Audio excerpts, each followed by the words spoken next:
Hello, everybody. I think we're ready to start today's online BIH lecture. We have a very special presentation today by Jürgen Knoblich from the IMBA in Vienna. And before I introduce our speaker, I would like to announce that the question and answer session after the presentation will be moderated by Daniel Besser, who is the managing director of the German stem cell network GSCN. He has created the contact to our distinguished speaker based on his long-term interest in stem cell research and also leading a research team, as you know, at the Max Delbrück Center, the MDC. We're very happy that we could realize today's lecture in collaboration with the German stem cell network. I think in the meantime, all of you have seen the slide that gives you some suggestions how to behave during the online lecture. So please turn off your webcam and mic at any time. And if you have questions, you can type them into the chat to the organizer address, and that will be then all collected and organized finally in the Q&A session by Daniel Besser. Now it's my pleasure to introduce today's speaker, Professor Dr. Jürgen Knoblich, who is senior scientist and, very importantly, scientific director of the IMBA, the Institute of Molecular Biotechnology in Vienna, Austria. So Jürgen Knoblich's laboratory is interested in the biology of stem cells, both normal and malignant stem cells, especially neural stem cells. In the fruit fly, they have identified the molecular mechanism to divide asymmetrically, one of the most basic mechanisms in stem cell biology. They have demonstrated that defects in this mechanism can lead to brain tumor formation, and more recently, and very importantly, they have extended their interest to analyzing mammalian neural progenitors and their contribution to brain development. And to analyze these processes in humans, they have established state-of-the-art novel 3D culture systems which recapitulate early steps of human brain development in culture. And thus both normal human brain development and brain pathologies can be studied in unprecedented detail. In particular, they have used this system for modeling microcephaly, thereby demonstrating for the first time that human neurodevelopmental disorders can be studied in vitro in three-dimensional culture systems.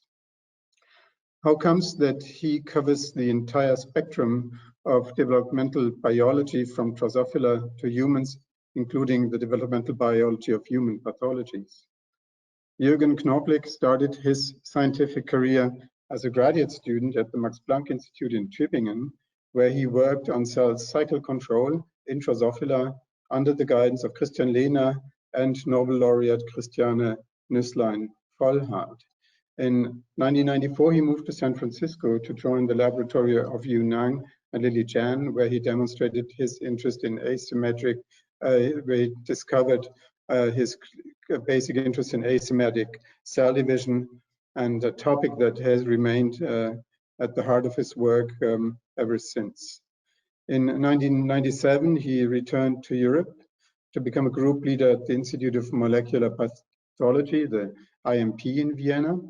And in 2004, he moved just next door to the newly founded Institute of Molecular Biotechnology, which is financed by the Austrian Academy of Sciences, the IMBA.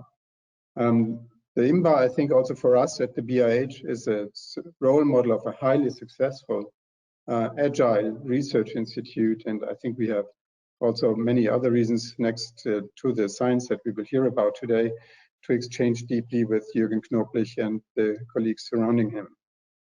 He became a senior scientist and was appointed deputy director of the IMBA, and then finally also took over directorship of the IMBA 2 years ago, following the famous scientist Joseph Henninger. No surprise, Jürgen Knoblich publishes his work in the world's best scientific journals and has received several awards, such as the Wittgenstein Prize, the Schrödinger Award, the FEPS Anniversary Award, and the Hans Krebs Medal. He's a member of the IMBA, the European Molecular Biology Organization, the Austrian Academy of Sciences, and even the Pontifical Academy of Sciences and the Board of Directors of the International Society for Stem Cell Research, the ISSCR. He acts on the EMBO Council and the editorial boards of Current Biology, Current Opinion in Cell Biology, and the Journal of Cell Biology. So Jürgen, we are all looking forward to an exciting talk. Thanks for being with us today and sharing your science. Thank you very much for this very nice and very kind introduction, and thanks also for inviting me to speak at the BIH. Some of you may know that I've actually always been connected to the BIH and followed its development with very great interest, and that's for various reasons. But one of them is because I really feel that we are living in a time where connecting biological research and medicine is very timely and very needed. And this is also how my own personal trajectory has followed. I'm by training a Drosophila biologist who now researches mostly in more medically relevant fields. And so I would like to start my presentation by showing you some fruit flies. So what you see here is the eye of a normal fly and the eye of a fly that carries a mutation in a gene that is called white. This fly is blind, but the analysis of this gene and its underlying mechanism by Thomas Hunt Morgan led to a fundamental discovery, which is the fact that genes are located on what is called chromosomes.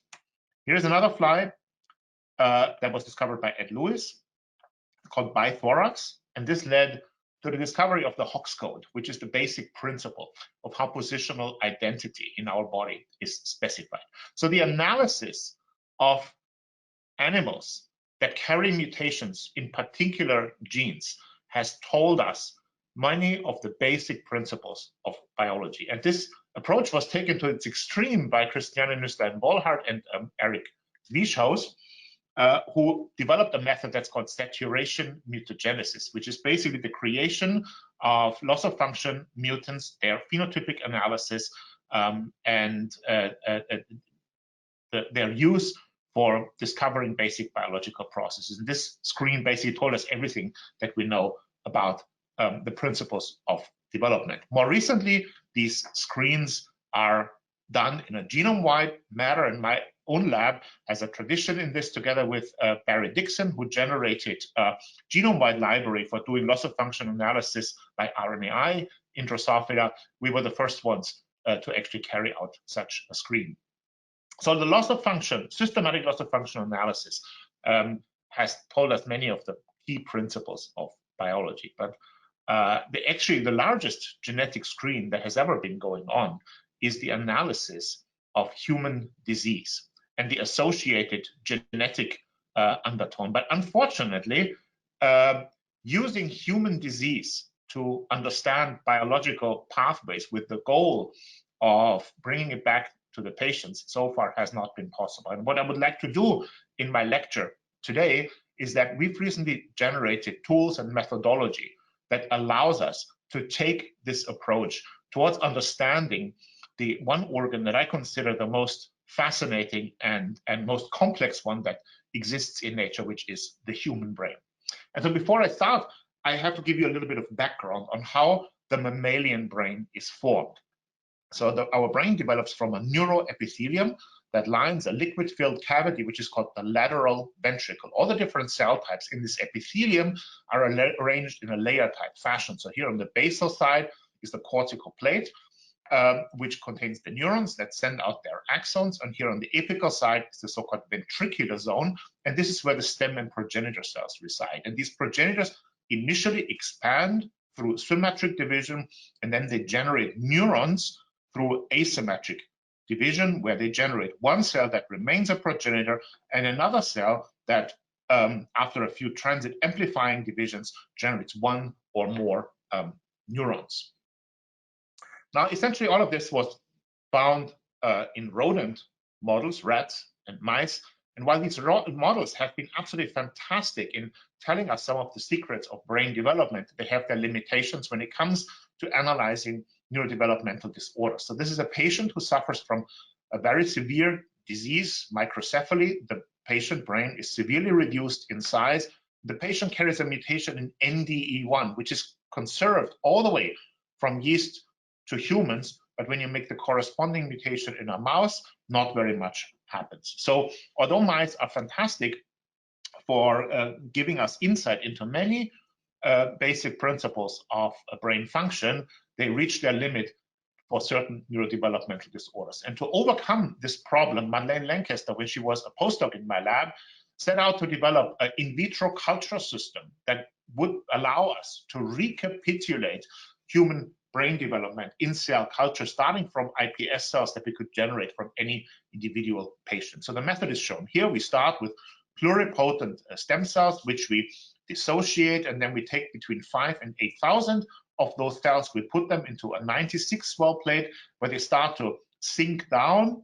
They start to form these aggregates, which are called embryoid body. We then change the media and drive them towards neuroectoderm through a specific media formulation. And then we take these balls of neuroectoderm and embed them in droplets of matrigel. And then we culture these matrigel droplets initially in suspension culture and later on an orbital shaker. And what happens inside these droplets is truly remarkable. The cells start sorting out. They form these rosette-like structures, which are actually ventricular zones consisting of progenitors, which initially divide symmetrically, then asymmetrically, generating neurons that start forming a cortical plate. And we end up with structures like this one that we call cerebral organoids. So here is cortical tissue where you see a ventricular zone, you see the beginning of the formation of a cortical plate. And these organoids also recapitulate the development of other brain areas like the choroid plexus, which is the part that generates cerebrospinal fluid. Cerebral organoids generate highly differentiated neurons. These neurons are electrically active. This is a calcium imaging experiment, and you can see that the neurons fire action potentials. We've recently generated a method that allows us to clear the organoids and look inside them, and that allows us to make movies like this one, where the progenitors are in red, and we can visualize the beautiful neuronal networks that are generated inside a cerebral organoid. This is only 1% of all the cells, and that gives you a feeling for how complex these networks actually are. But most importantly for us, we can use the organoids to recapitulate human disorders. We work with a patient who suffers from severe microcephaly, generated iPS cells from the patient, and used them to generate cerebral organoids. And what you can see is that compared to a healthy control organoid, the organoids derived from the microcephaly patient are severely reduced in size. And this allowed us to do a whole series of genetic and cell biological experiments, which together told us that the patient carries a mutation in a centrosomal protein that's called CDK5-RAP2, and this is required for the precise orientation of the mitotic spindle. And in the patient, this orientation is not maintained, and that allows the cells to not sustain symmetric divisions for long enough. They start dividing asymmetrically, start generating neurons too early, and the progenitor pool cannot sufficiently expand. So we can use cerebral organoids to recapitulate the development of the human brain and to model neurodevelopmental disorders like microcephaly. Now, there's many genes that have been suspected to be involved in microcephaly, and most of them fall into two biological functions. The first one is the centrosome, and the second one is DNA damage repair. But there's many other genes, and so we wanted to know, are there any other molecular pathways that are associated with microcephaly, meaning with the regulation of the size of the human brain? For this, We looked into the databases for all the genes that have been implicated in microcephaly. There's 27 genes that have a strong association, meaning there's animal models and mechanistic connections. But then the vast majority of those genes have a very weak association, meaning there are individual patients out there that have microcephaly and at the same time carry a mutation in this gene, but the causal relationship is not entirely clear. And so we wanted to know, can we screen through all those genes to identify the ones that are involved in brain size regulation? And what we wanted to do is a so-called guide RNA depletion screen. So the principle of these screens is that one starts with a library of cells where each cell carries a different guide RNA, and then the cells are made to proliferate, and each guide RNA starts to target its target gene and inactivate it. And if one of these genes is involved in cell division, meaning it could be a microcephaly regulator, this cell will generate a lower number of daughter cells. So by simply counting the abundance of individual guide RNAs and looking for those that are depleted, one would identify potential regulators of proliferation. Now, these screens have been done very successfully in two-dimensional culture, but when we want to apply them to organoids, there's a key problem, and this is shown here. In this experiment, we've barcoded a library of thousands and thousands of pluripotent stem cells. Then we cultured them for a while and asked what happens to all the barcodes. And when you do that in 2D, afterwards, still most of the barcodes are represented, and they show a Gaussian distribution around the mean, and the variability is pretty low. But this is very different when we grow them into an organoid. Now, there's a huge divergence. Some cells proliferate into thousands of cells, whereas there are others that generate only a very small number of progeny. So already without any guide RNA perturbance, there's a huge variability in the amount of proliferation that each cell does. And in order to get around this problem, we developed a method that's called massive parallel lineage tracing, and it's shown here.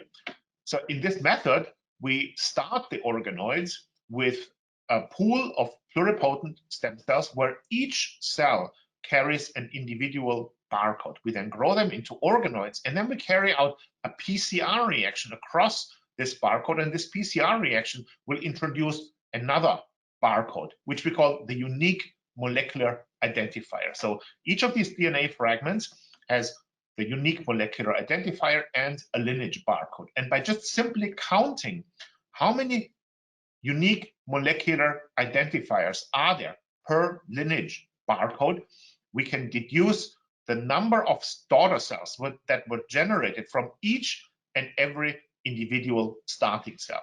So this is a cheap and efficient and fast way of generating an entire lineage tree for any organoid. And by combining this with CRISPR-Cas, we could use this for loss of function screening. So in this variation, we start again with pluripotent cells, but now we do that in the background of a cell and that carries an inducible copy of Cas9. We then develop the organoids, and at some point we induce Cas9. And the starting cells all carry individual guide RNAs. And at some point we activate Cas9, and the guide RNAs become active. And again, if guide RNAs are neutral, they will proliferate. But if they target a gene that's involved in proliferation control, these guide RNAs will be depleted, and there will be smaller lineages that are generated from the starting cells. So we use this method and screen through 184 genes, all the class 1 microcephaly genes plus 12 control genes. We analyzed 1.25 million lineages, and all the results are summarized here. In this plot, each dot is an individual guide RNA. Here's the fold change compared to a control, and here's the p-value of significance for each of the guide RNAs. What you can see is in green are the non-targeted controls. Most of them do not significantly change the number of daughter cells that are generated, except for one of them, indicating this one must have an off-target. When we look at the guide RNAs that are targeting CDK5-RAP2, the one gene that we know causes a severe microcephaly phenotype in organoids, now 3 of the 4 guide RNAs cause a very strong and significant reduction in the number of daughter cells. One of them, however, did not work. When we look at the genes that are considered cell essential, again, there's a strong shift to the left, meaning that they reduce the number of progeny. And so we analyzed all the guide RNAs and filtered out those where two guide RNAs belonging to the same gene both give a loss of function, reduction in proliferation. And then we pooled all these genes and all these guide RNAs, and now we did a rescreen. So we took BFP-labeled cells that express a control guide RNA and GFP-labeled cells that express the test guide RNA. We mix the cells, we activate Cas9, and we ask by FACS sorting, does this reduce the number of green cells compared to the blue control cells? The data are plotted here. All the non-targeting guide RNAs do not cause a significant phenotype. In all of those, the color means the fold change, whereas the size of the dot is the statistical significance, the p-value. The guides targeting essential genes all cause a very strong depletion. But what's most interesting is these so-called developmental regulators, like CDK5-RAP2. Early during organoid development, when all the cells are proliferating and are progenitor cells, they do not cause any significant phenotype. But later during development, when neurogenesis starts, now they cause a reduction in growth. And this is consistent with what I've told you before, that CDK5-RAP2 controls the balance between symmetric and asymmetric division. So we were specifically looking for these developmental regulators. So we screened through all the about 36 genes that we had identified in the primary screen. 7 of them could not be confirmed. 12 were general regulators of proliferation. 13 fell in this interesting developmental class. And to show you the power of this screen, I picked out one of them, which is called IER3-IP1. And the reason why we selected this gene is because it is associated with a biological pathway that so far has not been connected to brain size control. IER3-IP1 is a 2-transmembrane protein that is resident in the endoplasmic reticulum. 2 patients have been described, and they both carry missense mutations in the transmembrane domain, presumably inactivating the protein. So we generated 3 knockout cell lines for IER3-IP1. In all of them, the protein is gone, and when we look at the size of the organoids, we can perfectly recapitulate the microcephaly phenotype. We could then also ask, why are they so much smaller? By staining for the progenitor cells and the differentiating neurons, and we found that the number of progenitor cells is significantly reduced. When we measure the progenitor area, we find that it's significantly smaller in the patient, mutant organoids compared to the wild type organoids. Now, I told you that IER3-IP1 is a protein that's resident in the endoplasmic reticulum. So we analyzed the ER. Normally, the ER has these very flat structures, but in the IER3-IP1 mutant cells, organoids, we find these bloated structures of endoplasmic reticulum, indicating a strong ER stress and a defect in the function of the ER. Now, the function of the ER is to do post-translational modification of proteins and to prepare them for secretion. And so we wanted to know which proteins are particularly affected by IER3-IP1. And so we did differential proteomics between knockout and wild type organoids and found that there's a whole lot of proteins that are significantly depleted in the mutant organoids.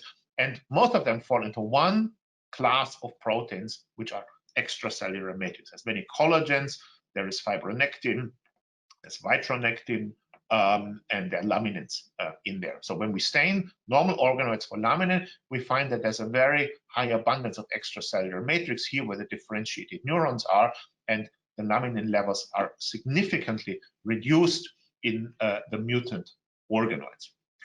So IER3-IP1 is involved in generating a sufficient amount of extracellular matrix, and this may explain why it causes microcephaly.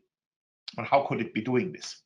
For this, we stained the organoids for a progenitor marker and a marker for mitotic proliferation. And what you can see here is a typical progenitor zone, a ventricular zone. Here is the lateral ventricle, and you can see that all the mitotic figures are here on the apical side. And in the H&E staining, you see that the cells are very nicely arranged in this columnar way. This is different in the mutant, where now there's many cells that divide further away from the apical side, and you can also see in this H&E staining that the nice tight packaging of the cells to the apical side is no longer maintained.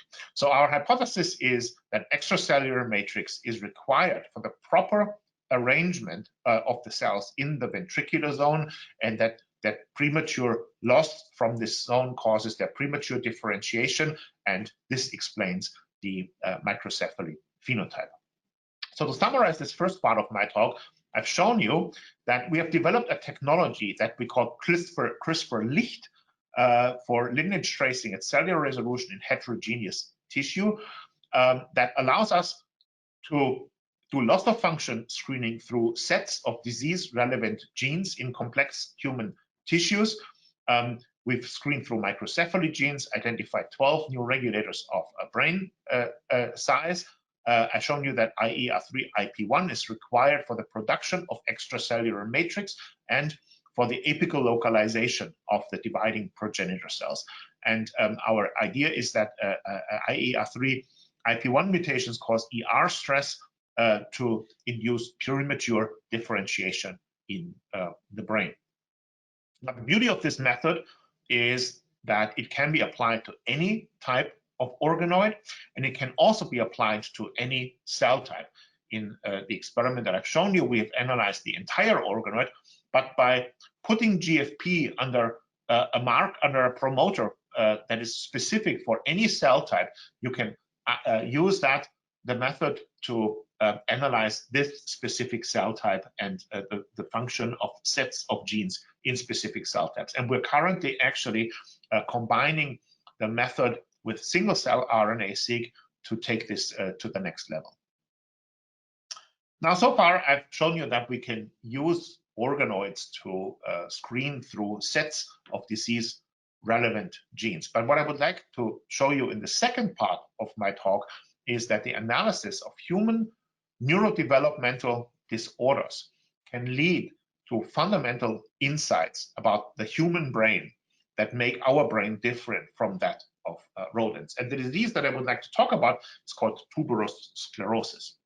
Tuberous sclerosis is a very severe form of epilepsy, childhood epilepsy, that often becomes untractable and causes very severe epileptic seizures that are often fatal. The disease can be diagnosed by the presence of these cortical tumors, which can be seen in an MRI image, and in a brain section, it becomes evident that these are these clusters of giant dysmorphic neurons that stain positive for the marker MAP2. Many tuberous sclerosis patients also develop benign tumors. These are called subependymal nodules that grow into the ventricular space. And here in this H&E staining, you can see how they are protruding into the space. Tuberous sclerosis is caused by mutations in either one of two genes called TSC1 or TSC2. These two proteins form a complex that inhibits the mTOR pathway, and it's thought that the patients carry a mutation in a germline mutation in one of the two alleles, and through a somatic second site mutation, the second allele is mutant, and this causes the disease. This is supported by many mouse model experiments. In mice, always the second allele has to be mutated in order to see a phenotype, and there's also been an organoid model where the second allele was mutated. But we didn't quite believe this, and so we wanted to actually see, can we recapitulate this disease in organoids?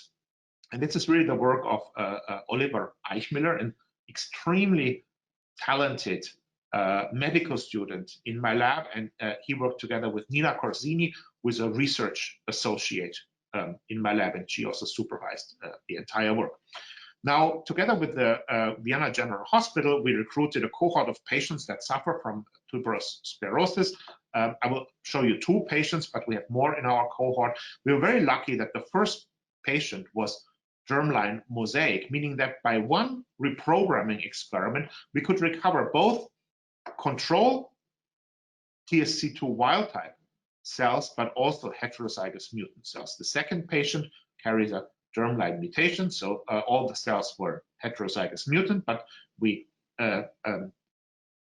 developed a control cell line by using scarless gene editing. So all the experiments have been done with all 4 cell lines, but sometimes I will only show you the results we obtained with one of them. But before I show you the phenotype, I have to say something about the quality of our organoids, because there's recently been some discussion about whether organoids can actually recapitulate human brain development. This is mostly based on a paper from the laboratory of Arnold Kriegstein that made an interesting observation.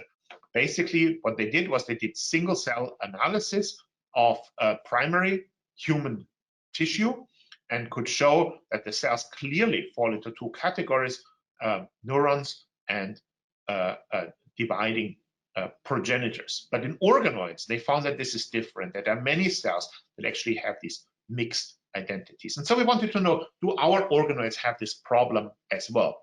For this, we obtained the original data from this paper, and we could recapitulate what they saw. In the fetal tissue, there's a clear separation of the gene signatures of those 2 cell lines, but in their organoids, this does not exist. But when we analyzed our organoid single cell data, our organoids do not have this problem. And we're currently in the process of actually obtaining all the data sets that have ever been published about organoids and see which ones are affected and which ones are not, to narrow down the problem. So in order to recapitulate tuberous sclerosis, we used the Cerebral organoid protocol with a few modifications. And the first experiments that I'm going to show you use a high nutrient medium, which is also described in Madeleine's paper. And what we observed was that whereas in control organoids that are wild type for TSC2, there's never any tumorous outgrowth, but almost all of the heterozygous cells generate organoids that contain tumors. So this is how these tumors look like. They are highly positive for phospho-S6, a marker for mTOR overactivation. They're highly positive for Ki67, a proliferation marker, and they look very similar to what's actually seen in the patients. So in a high nutrient medium, we can recapitulate the tumor phenotype of tuberous sclerosis. How about the giant neuron phenotype? For this, we switched to another protocol where we now use a low nutrient medium that better recapitulates cerebrospinal fluid. And what one sees then is the appearance of these very large cells that are highly positive for MAP2 and appear in very statistically significant numbers, and morphologically they look exactly like the cells that are seen in the patients. If we grow the organoids for really long, we can actually see the coagulation of these neurons into something that pretty precisely recapitulates what is seen in the cortical tumors. So by changing different media conditions, we can recapitulate the different aspects of tuberous sclerosis in our organoids. And we can now go back and we can ask, was it really the inactivation of the second allele that was responsible for the disease? So for this, we first started by looking at the largest tumors that we found in our organoids, and we sequenced their entire genome. And sure enough, we found in one of them that there has been that the tip of chromosome 16, where TSC2 is located, had become homozygous. In another tumor, the entire left arm of chromosome 16 had become homozygous in a process that's called copy-neutral loss of heterozygosity. But what we noticed is that it's actually only a fraction of the cell that show this homozygosity. And so we sequenced all the other tumors, and we found that actually most of them remained heterozygous, and only very few of them had actually become homozygous. So what this tells us is that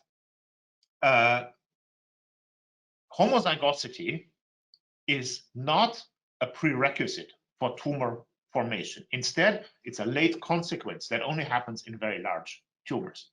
But this means nothing less than that much of what we know about this disease from animal models, we actually have to take with a grain of salt. And so we wanted to know what really is the cell of origin for tuberous sclerosis. And is there a particular cell type that is very sensitive to heterozygous, to loss of just one copy of TSC2?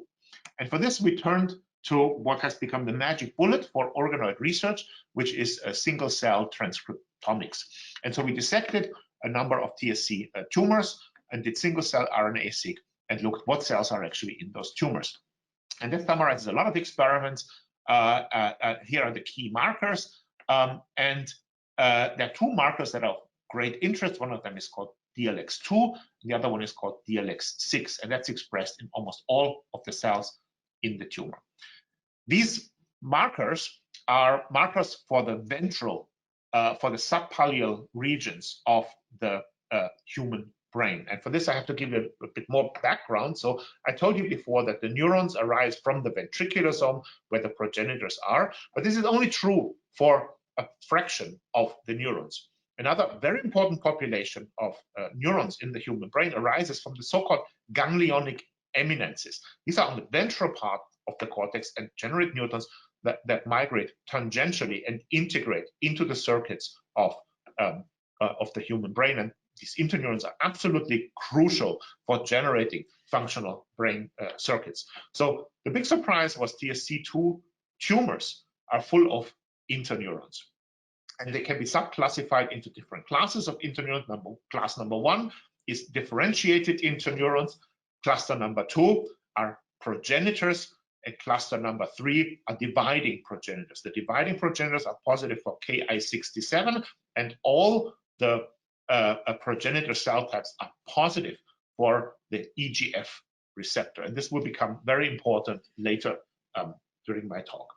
So interneurons are in those tumors. So do they also exist in normal organoids? For this, we took both the control and the TSC2 mutant organoids grown into two different conditions and co-clustered them with these tumor organoids and put all cells together. And when we do that, we find 3 different subclasses of cells. We find excitatory neurons, we find progenitors for the excitatory neurons, and then we find this large cluster of interneurons and interneuron progenitors. And what we can now do is we can analyze the tumors. Where are the tumor cells in this plot, and where are the cells that are more abundant in the TSC2 versus the normal organoids? And this is shown here. This is very complex, but I'll guide you through it one by one.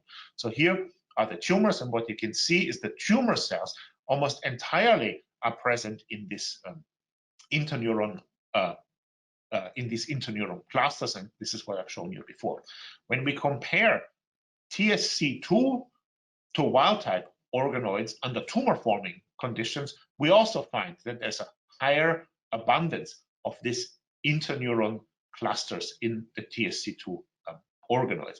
But when we do the same comparison for the organoids that generate the giant cells, now we found that there's one cluster that is more highly abundant, and this is cluster 9, which is mature interneurons. So with this, we conclude that there is an increase in interneuron progenitors that leads to the formation of more interneurons, and this is responsible for the disease. But what are these interneuron progenitors that are generating the disease? For this, we analyzed more markers in them, and we found 3 which are very interesting. One of them is SP8, the other one is called NR2F2 or CUPTF2, and the third one is called secretagoguin or SCGN. These markers are interesting because they're specific markers for a very specific region in the human brain, and this is called the caudal ganglionic eminence. So I need to give you a bit more of anatomical background. This is serial sections through the human brain. On the anterior part, you see the dorsal cortex here the ganglionic eminences, and this is similar to what I've shown you before.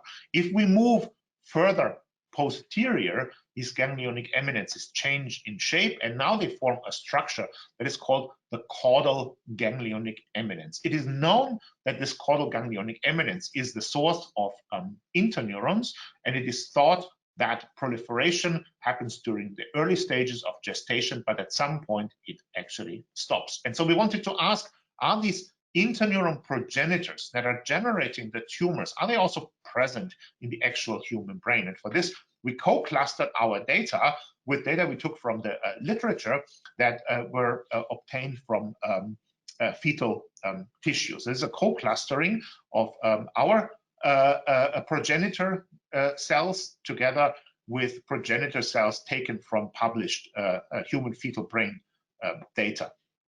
And what is interesting is when we compare, so first of all, when we compare the fetal data, we see that the cells that we find to generate the tumors, which are located down here, that they are actually also present in the actual fetal human brain. But what is very interesting is that they co-cluster with late stages of gestation, gestational week 22.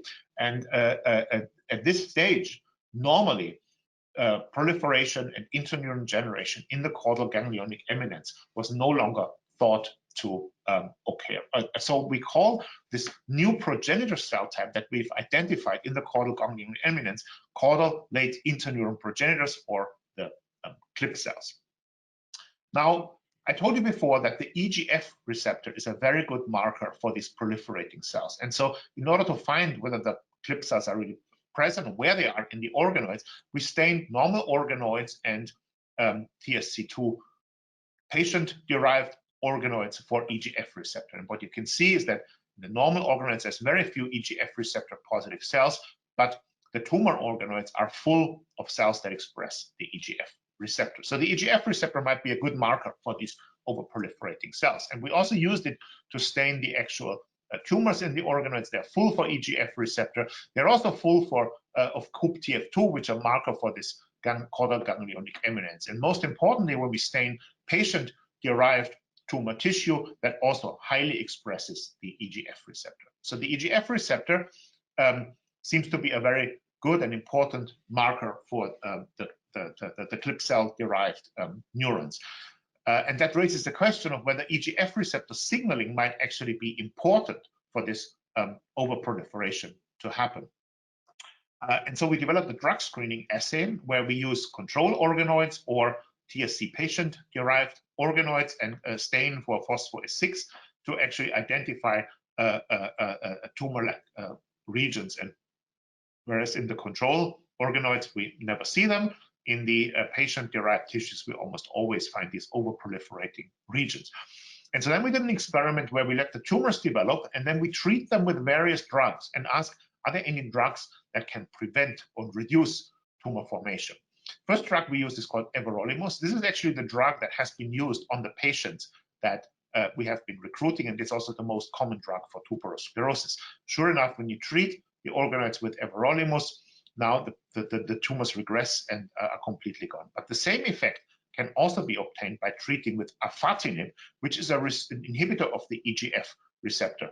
Afatinib very significantly reduces the size of the tumors in the patient. This is important because afatinib is actually a clinically approved drug for lung cancer, and this may be a new inroad into therapy of tuberous sclerosis.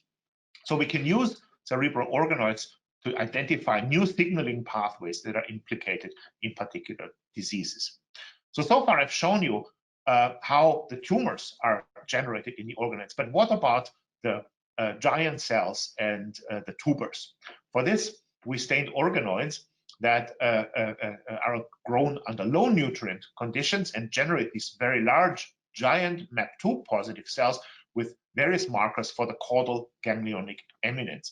And they're all positive for secretagoguin, and they're positive for CUP-TF2, indicating that also those cells are derived from the progenitors of this caudal ganglionic eminence. We also stain patient-derived tissue. So these are sections through cortical tubers of tuberous sclerosis patients.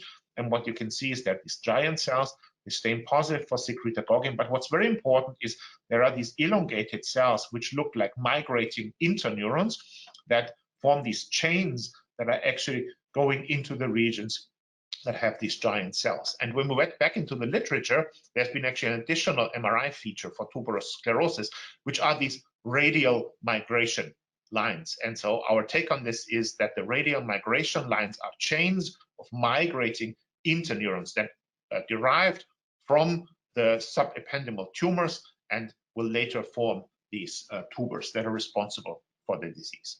So taken together, what I've shown you is that we can use organoid models to explain all the features of all the histological features of tuberous sclerosis.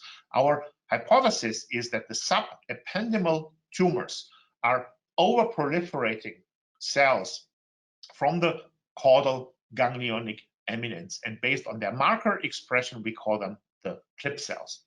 Our hypothesis is that these clip cells will then generate interneurons that will migrate into the cortex and form these radial migration lines. And then in the when they've reached the cortex, they will form these cortical tubers that consist of giant cells and dysmorphic neurons, which we think are interneurons that are derived from the caudal ganglionic eminence.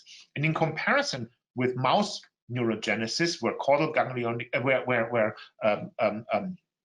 certain brain regions actually form adult neural stem cells, our data or our favorite hypothesis is that in the caudal ganglionic eminence, there are many progenitor cells that are generating interneurons, and this is happening early during gestation. But we hypothesize that there's a certain number of cells that are set aside and become quiescent. At some point during development, these cells are reactivated and they generate a second wave of interneuron generation.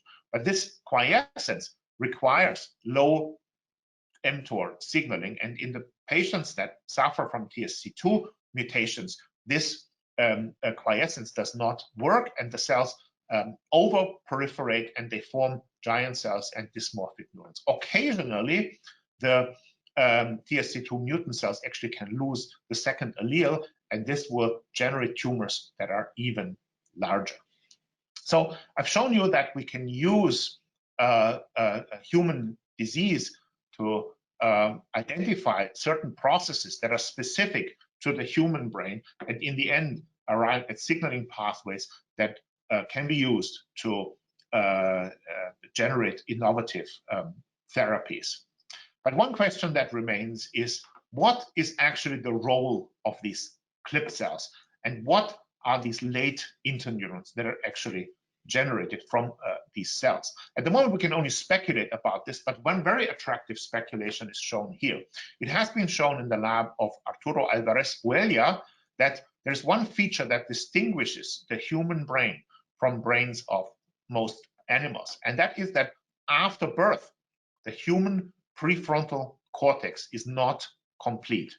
There's a massive stream of migrating interneurons that go into the prefrontal cortex, and this is only happening after birth. Now, this means that human babies, when they're born, have a very different type of neurogenesis, but it also means that there are certain processes that you cannot study in animals because they simply don't occur there. Our hypothesis is because this stream originates in an area that is very similar to the caudal ganglionic eminence, our hypothesis is that the endogenous role of the clip cells is to provide this late stream of interneurons and to be responsible for this human-specific type of neurogenesis. And it seems that the price that we pay for this specific type of neurogenesis is that our brain is more susceptible to mutations in the mTOR pathway.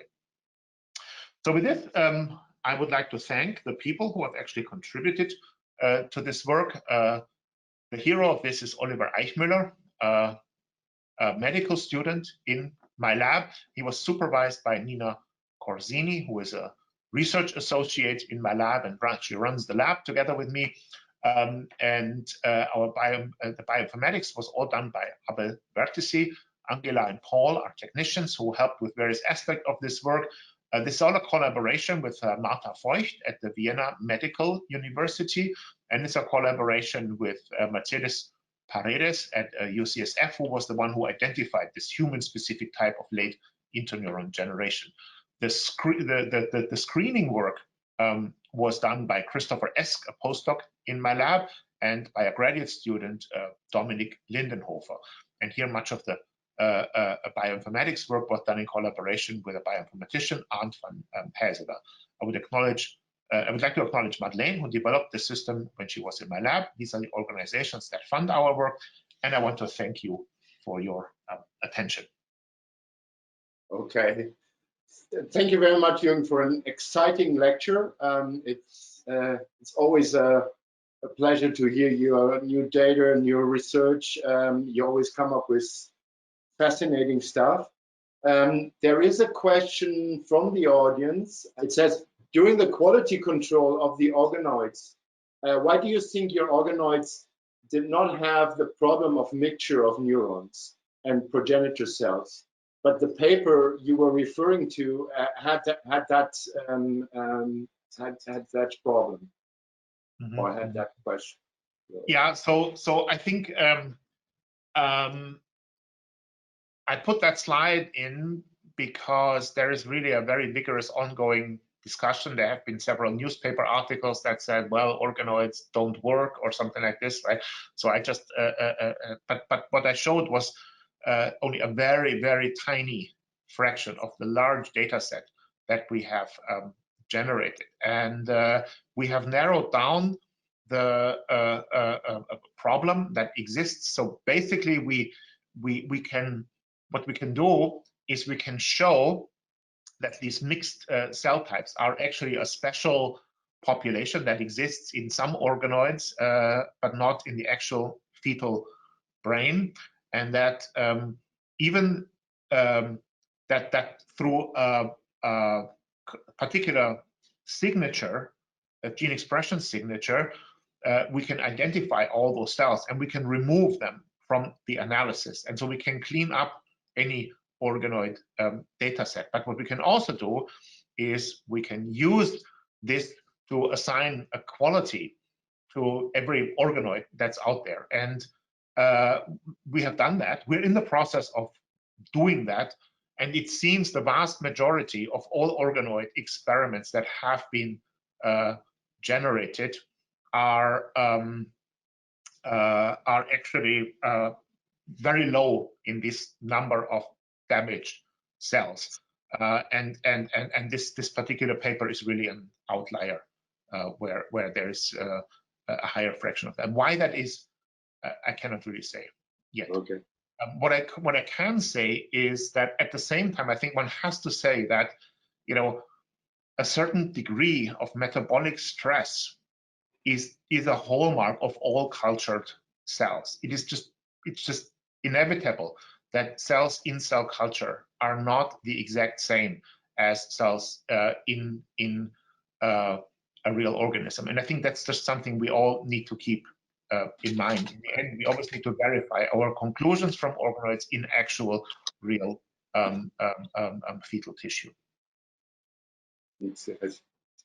There's a question from Isabella Kowalczyk. It's fantastic work, she says. Do you think you can use these organoids to approach also the aspects of variability in the penetrance of the human brain defects? I think this is a very, very good, it's a very good question. And I think variability in the penetrance of human brain disorders has two reasons. The first one is environmental influences, and the second one is the genetic background. So when it comes to environmental influences, we cannot model. Well, we can indirectly model this, but not on an individual basis. I mean, of course, we can expose organoids to alcohol, to drugs, or whatever, but we cannot take cells from a patient who has been exposed to toxic chemicals or whatever, take those cells and maintain the damage that has been done through those chemicals, because during the reprogramming, the entire goal of generating iPS cells is to erase all epigenetic memory. But what I think is very interesting is to analyze the contribution of genetic background. So we all know that schizophrenia, for example, has a very strong genetic component, but there's only very few genes that cause schizophrenia in 100% of the cases. And these kind of things do become approachable. I should mention that organoids are a model system in development. I think it's very important to also acknowledge that we're not totally there yet. So we cannot, I know there's papers out there saying schizophrenia model, but we can't model schizophrenia. Schizophrenia is a behavioral disorder. So is autism. And organoids do not behave. So what do we actually model? We can say, okay, there's some kind of a correlation between schizophrenia and ventricular size, for example. This you can model. Or there's certain connections between autism and brain size. This you can model. But the entire disease we cannot. And I think this is going to be really the next level of organoid research. Can we recapitulate circuit defects in an organoid? And we are working very much on what is the most obvious and the simplest circuit defect, which is epilepsy. Epilepsy is really something that by MRI, fMRI, you really see it, right? We have quite promising data showing that actually one might be able to recapitulate this circuit problem in organoids as well. But it's too preliminary to actually show that. But in that respect, optogenetics and electrophysiology, I think, will be the methods of choice to actually look at this. Thank you. Before moving on to the next question, I would remind everybody that we also have a possibility to meet afterwards in a meet and greet session. There is another, there will be another room for that, so you would have to switch to another GoToMeeting room. And I think Patricia is going to join, going to show us the number. I have a question on my own, and that is, you showed the EGF receptor, a higher number of EGF receptor positive cells. Is that a consequence of the activation of the S6 kinase pathway? You showed us the phosphorylation of A6, or is that because now the cells have a proliferative advantage and you have more EGF receptor positive cells? And that would, maybe the second part to that question would be, what is the target of the other drug, everolimus? And does that explain a little bit how the two pathways interact with each other? Yeah, is there a new component involved as well? Yeah, no, that's a very good question. I think, so everolimus is an mTOR inhibitor. So traditionally,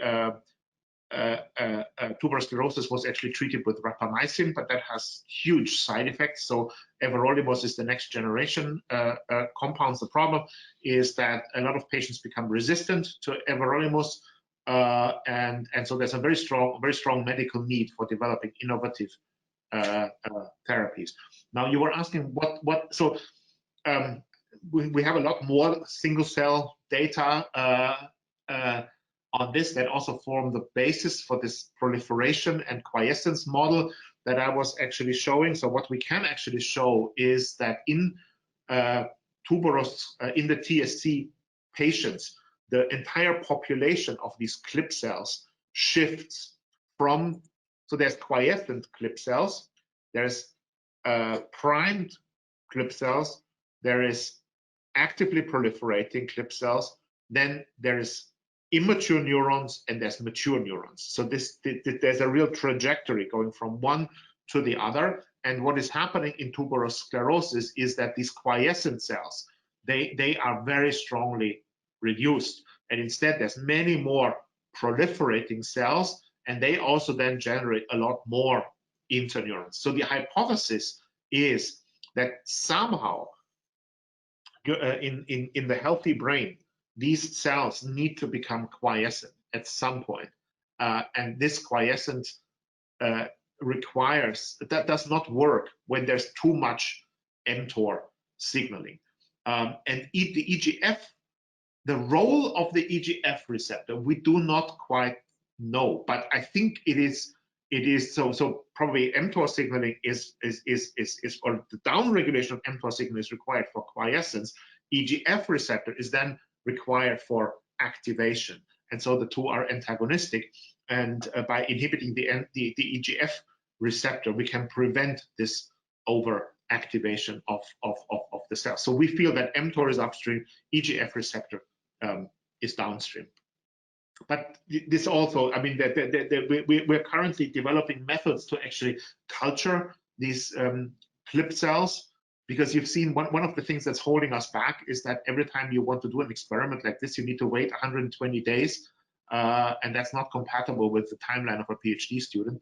So, Right. So we decided to actually do two-dimensional, to isolate those cells and to develop pure cultures of those cells. And that looks quite good. And that will allow us to very rapidly characterize them and see what they're doing. Jürgen, thank you very much. We could go on and on talking about this, and we have the possibility to do this in the meet and greet session. But now, since we're already a little bit over time, I would like to give back to Christopher Baum to close the session and then invite you to the next meeting. Thank you. Thank you. Yeah, many thanks again also from me and representing the entire BIH and the research community in Berlin for this fascinating talk. We had, I counted 130 participants in our online format, which is a substantial, great success. Everybody stayed until the very end. That also indicates the importance of the work that we heard about. So thanks again to Jürgen Knoblich. We are happy to have you around for some discussions internally in the afternoon. And I would like to announce briefly that next BIH lecture will be on December 11 by Angelika Fredson from, she's Technology Translation Director at the Wyss Institute at Harvard. So we switch gears. We have this time somebody who's really a specialist how to support the translation of discoveries into medical practice, and which will also be very exciting, I think, for our research community. Thanks again to all of you for being with us today, and so I hope everybody will enjoy a good weekend. Goodbye. Thank you. Bye.